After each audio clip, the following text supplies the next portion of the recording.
be dong luati siama vulmoi po hi ni vulmoi ben sak ron sak lar le ron sak chuania helai satu hin tam maya anala chuwang chonin ron sa chuak le tu hi an tam mai ni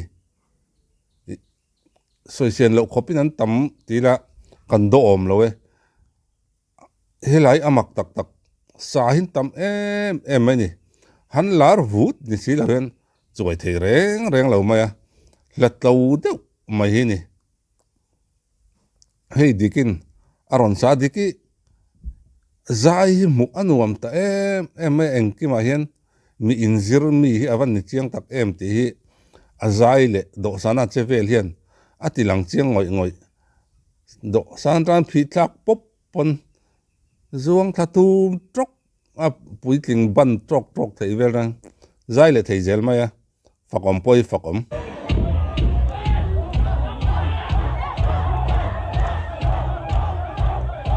anuam don chiang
anuam don hian kan chiang thak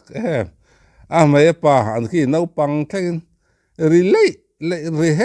hel maya tiang haju anuam don ti ria reng maya tin diki a opek a te lathu alam pum dana te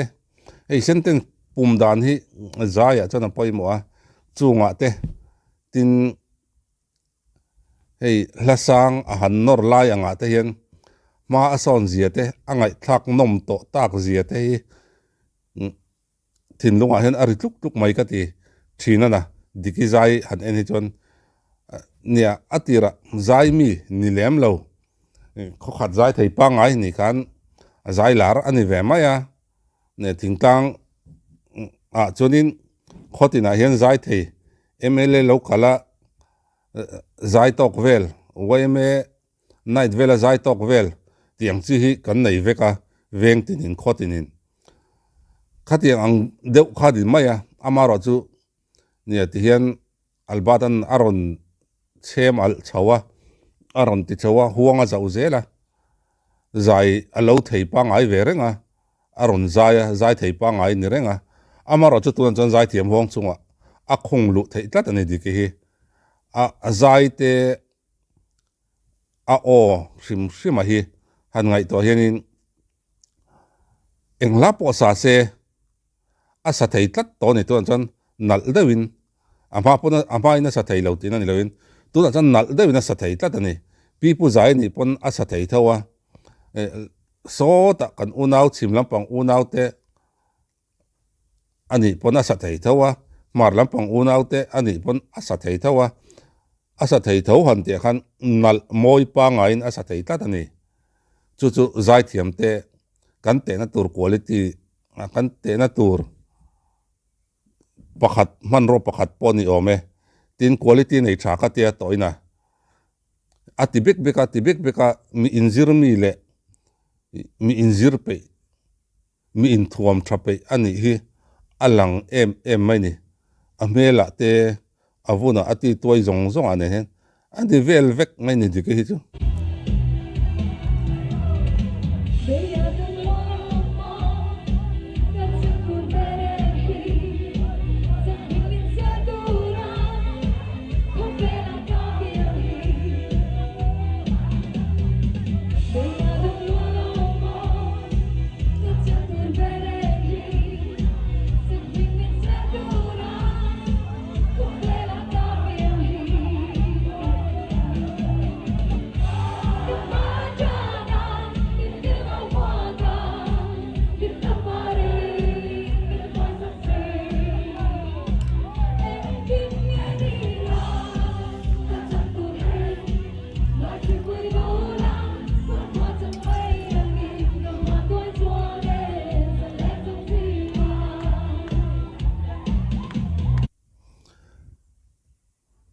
hei vul moi zinga lal ruanga le siam an zai pi hla tangin kan hrelar chawa tin hei siam ate lal ruanga te buta te ho hla hi chuai lei thei lo hlat lo em mai hi ani chho ta tat mai ni an la tu che dana te tin hei tin lung chung ril takatanga la pu ho hi chu pathian fakna la ni lo pon hetiang leng zem le leng long ang chi ho sim ma po hi tin lung chung ril tak le pal chu atanga la pu hi chu a lo tlo ani katia ka ngai to ne he nei kan hla to deuh te kan hla fei deuh te kan hla bel chian dol deuh le voini thenga changtar te na kan la sak chu pui pun na le engamoni kho kan la sak chu ang chi hawi chu nia khatiang ang nunina apal tang ramron pu leng ze mani pon khatiang ang paltang tenan ron phua khani thina tin leng longa po rampangai tak te le he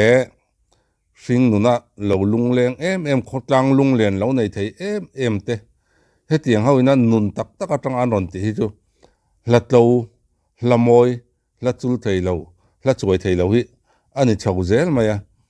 I kan hla phua tuma sa te an ngai san ompi alama hianin an thu le hla hian bel chian lo van dol thin tak em katia ka ngai tu awong thina tun lai kan hla ho hian kum tam himin dai puyang em o ti te ka ngai tua amara chu hla tluk mal tak te hlamoi tak te tama dai tu tam tak chu oma amara chu za som nga hi chan min dai pui don lo chiang sa za som nga pon za som sari ve chan mi kum li nga liam hi chan kan pal liam do kang ti hi arin thei mai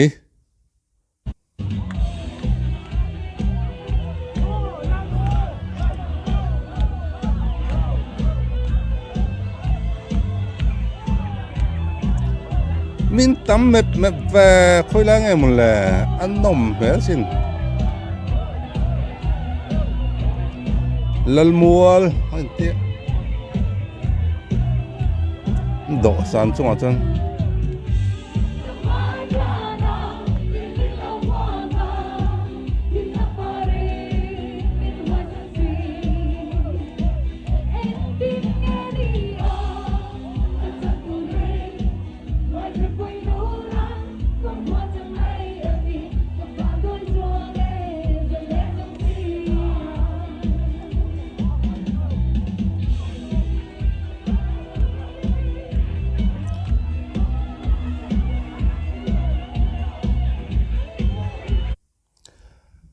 do sana po hen azei em to mai ni diki munom em maya hei lal mual in tia an do san chung an hul liap eng lo te ki khoi veng tak nge khoi ko tak nge chu ko frem hau lo ama diki hian channel nei ve diki khobel ti hey description hi a link ka da reak lo en do tan tin ka reak ho hi chu kada thin tlang puya hemi enge assembly session tiang chi te he tiang ani lo hi chanin mi malza ang chi chu kada ngai ta ka description hen lovak click ola diki khobel ipoin ka subscribe nei rei ve to diki a fe lai tang hen ka ngai san chi ania en kim maya hian diki khobel nia ngai san mai ni ama hi cái dâu nu vào trong các ngài sản biết rồi mấy cái gì ngay mình nha tụn lai hay giải thiểm thar tụn generation kan giải thiểm hậu hi giải thiểm thar hẳn thì phát hành là trong môi lâu này lâu ha tụn kan generation giải thiểm hậu hi an giải thiểm Indo sana te muốn nuông em to maya tin mà giải hậu thiểm lâu giải thiểm kan này tin top artist kan này dul lang khan ni to lên an giải hậu pun an giải thiểm em giải môi em zel mai ni tôi na engki ma hian ma kan so na nia ma son chozel tur po kan nia ta rampon pela zai chho po kan tamal mal viau maya chuwang chanin pel bel zel po to mila kan huang hi to te point zau zel to mila diki po hei huang ron zau zela engki ma hian hunga nuama zai te ngai thaka nuam tol mai nia mel te tol mai engki ma hian in a improve a in siam rema tin en kol pe ni ti riat rang mai fe bor chung pa tiang ti tuai nal le fel fai ala nei theya chuwang chonin tongpok in chunga in khung ngot hi no na le mel that ber na polong ni lo ni hi ti hi diki a hian lang chiang khop mai ole hun man nuam vek ole